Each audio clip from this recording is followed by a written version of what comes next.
Assalamualaikum warahmatullahi wabarakatuh.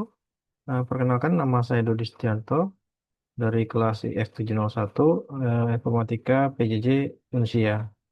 Pada kesempatan ini saya ingin mempresentasikan untuk jawaban ujian akhir semester untuk mata kuliah Cloud Computing Universitas saya berusia. Baik, langsung saja akan saya mulai. Untuk kali ini eh, konten yang akan saya presentasikan yaitu menjelaskan istilah SAS, Utility Computing, dan Integrated Network. Kemudian gambaran arsitektur network dari hybrid cloud computing dan penjelasan. Lalu ada faktor yang berpengaruh dalam formulasi cloud computing. Dan yang terakhir itu ada 8 keuntungan dan 3 kerugian dari virtualisasi dan cloud computing. Baik, untuk yang pertama itu mengenai penjelasan istilah SAS, Utility Computing, dan Integrated Network. Yang pertama, SaaS atau Software as Service adalah model layanan cloud computing di mana pengguna dapat menggunakan aplikasi perangkat lunak melalui internet tanpa perlu menginstalnya di komputer lokal. Pengguna hanya butuh browser dan koneksi internet untuk mengakses layanan ini.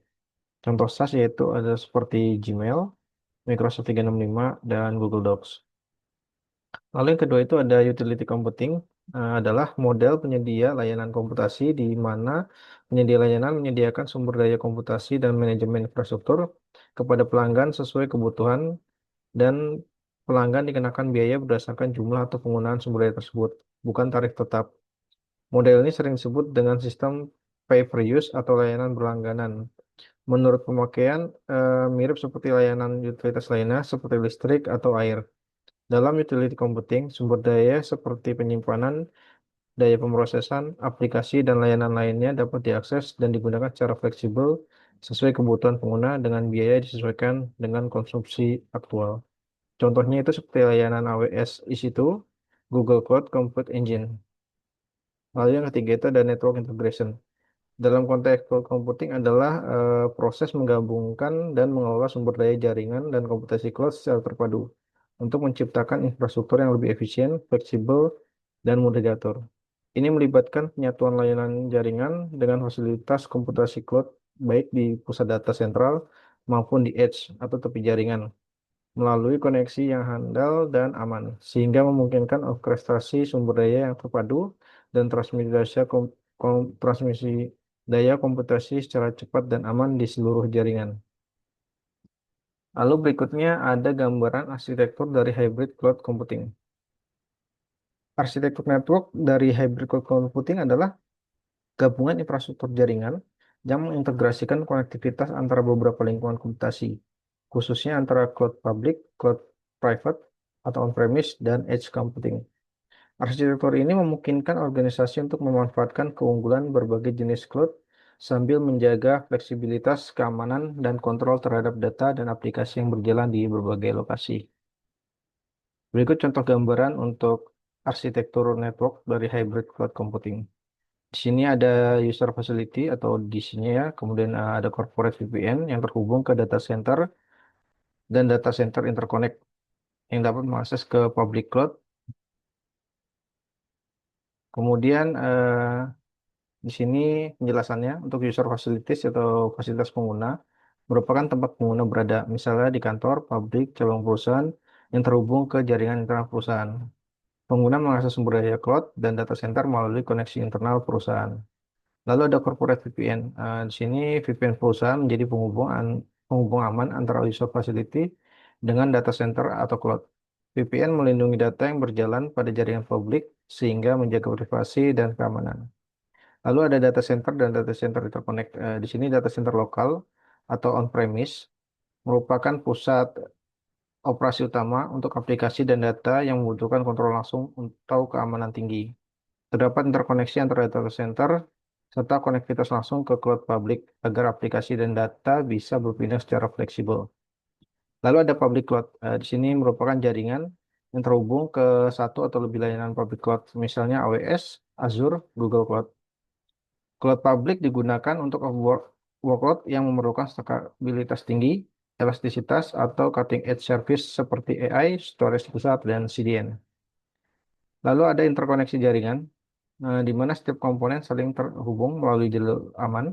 Jalur ini berupa VPN, Dedicated Line, atau MPLS, dan teknologi Cloud Interconnect. Data dari user facilities bisa langsung mencapai public cloud atau dialirkan dulu ke data center lokal, tergantung kebutuhan workload, latensi, dan keamanan. Lalu prinsip kerjanya itu, yang pertama, beban kerja dan data dapat dipindah secara dinamis antar on-premise data center dan cloud public untuk mengoptimalkan biaya, kinerja, dan keamanan. Yang kedua, arsitektur ini memungkinkan pengguna sumber daya cloud public dan private secara bersamaan sesuai kebutuhan aplikasi dan kebijakan organisasi. Lalu yang terakhir itu, semua konektivitas menggunakan metode yang aman, VPN, enkripsi, firewall, sehingga integrasi tetap aman meski jaringan melewati banyak lingkungan yang berbeda. Lalu yang ketiga, ada 4 faktor yang berpengaruh dalam implementasi cloud computing. Yang pertama itu infrastruktur jaringan. Cloud computing sangat bergantung pada akses internet yang cepat, stabil, dan andal. Tanpa koneksi yang baik, layanan cloud tidak dapat diakses secara optimal, dan latensi tinggi akan berdampak buruk pada performa aplikasi. Lalu yang kedua ada keamanan data dan privacy. Karena data disimpan di data center pihak ketiga atau penyedia cloud, maka keamanan dan privacy menjadi aspek yang krusial. Risiko seperti data breach, kehilangan data, atau akses yang tidak sah harus dikelola dengan baik. Adanya jaminan bahwa data tidak akan bocor dan hak kepemilikan data tetap milik pengguna, meskipun disimpan di cloud, akan mempengaruhi scoring keberhasilan implementasi. Lalu yang ketiga itu ada regulasi dan kepatuhan atau compliance. Organisasi harus mematuhi berbagai regulasi industri seperti GDPR, SIPA, atau PCI, DSS, dan sebagainya. Cloud provider harus bisa menunjukkan bahwa mereka memenuhi standar kepatuhan tersebut, dan setiap perusahaan perlu memastikan bahwa cloud service provider memenuhi regulasi industri dan negara setempat. Lalu yang terakhir itu ada biaya dan efisiensi. Salah satu daya tarik cloud adalah menghemat biaya biaya investasi atau CAPEX dan menggantinya dengan biaya operasional atau OPEX berbasis penggunaan. Tapi tanpa pengelolaan yang baik, tagihan cloud justru bisa membengkak. Cloud computing memungkinkan penghematan biaya karena tidak perlu membangun infrastruktur fisik. Perusahaan membayar berdasarkan penggunaan atau pay as you go. Lalu berikutnya itu mengenai 8 keuntungan dari virtualisasi dan cloud computing. Yang pertama itu hemat biaya investasi karena tidak perlu beli server fisik, sehingga perusahaan tidak perlu membeli dan merawat server sendiri, cukup menyewa kapasitas server sesuai kebutuhan. Ini akan menekan biaya investasi dibandingkan dengan menyediakan server fisik dan membangun sebuah data center seperti arsitektur tradisional. Lalu yang kedua ada skalabilitas tinggi, di mana sumber daya dapat ditambah sesuai kebutuhan. Kapasitas CPU, RAM, atau penyimpanan bisa ditambah secara otomatis atau dinamis, menyesuaikan kebutuhan saat ini maupun di masa yang akan datang. Lalu yang ketiga ada fleksibel dan mobilitas tinggi, di mana virtualisasi atau cloud computing itu dapat diakses dari mana saja.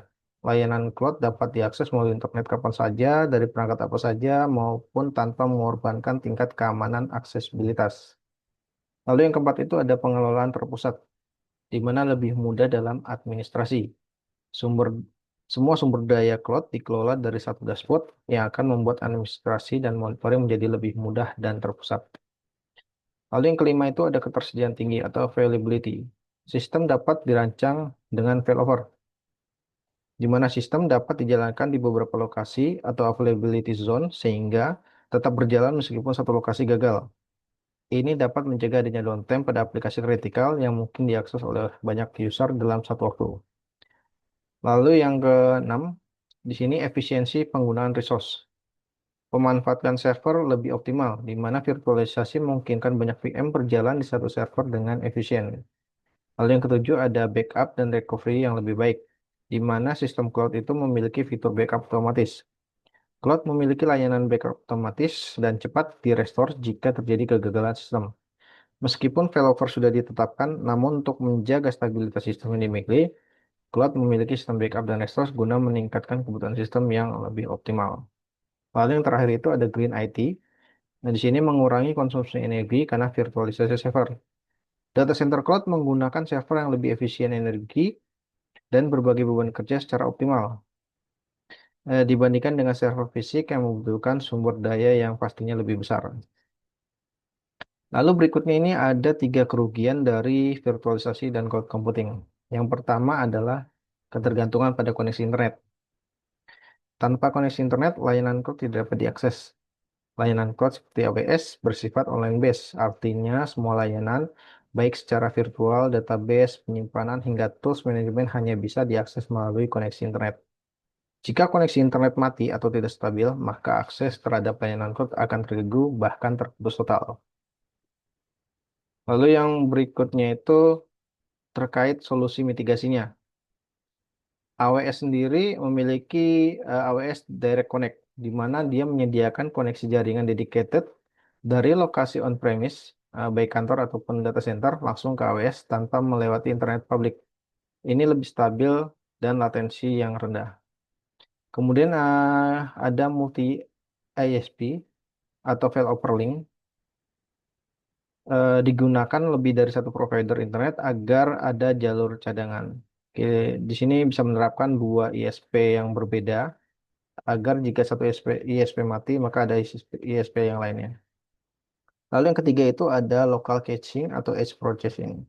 Di sini untuk aplikasi tertentu seperti web bisa menggunakan Amazon CloudFront untuk caching agar konten masih bisa diakses meskipun ke server utama terganggu. Lalu kerugian yang kedua itu ada isu keamanan dan data privacy.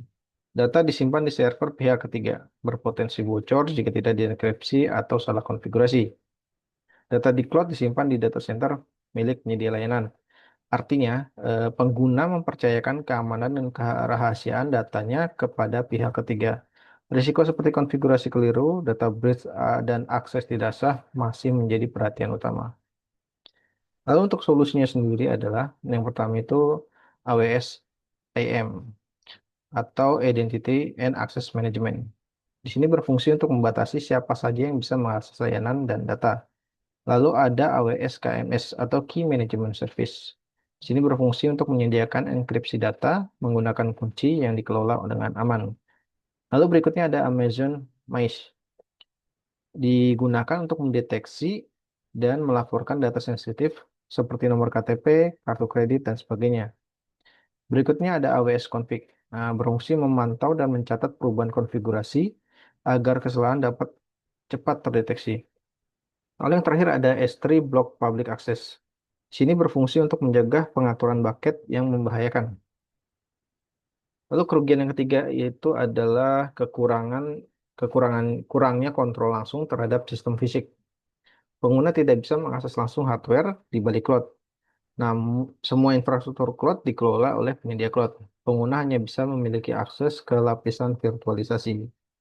Segala hal terkait perangkat keras atau hardware, sistem kelistrikan, pendingin, dan fisik server berada di luar kontrol pengguna dan dikelola sepenuhnya oleh AWS sebagai contohnya. Data disimpan di server pihak ketiga, berpotensi bocor jika tidak dienkripsi atau salah konfigurasi. Data di cloud disimpan di data center milik penyedia layanan, artinya pengguna mempercayakan keamanan dan kerahasiaan datanya kepada pihak ketiga. Risiko seperti konfigurasi keliru, data breach, dan akses masih menjadi perhatian utama. Mungkin itu saja yang bisa saya sampaikan mengenai presentasi untuk menjawab ujian akhir semester mata kuliah Cloud Computing. Terima kasih. Wassalamualaikum warahmatullahi wabarakatuh.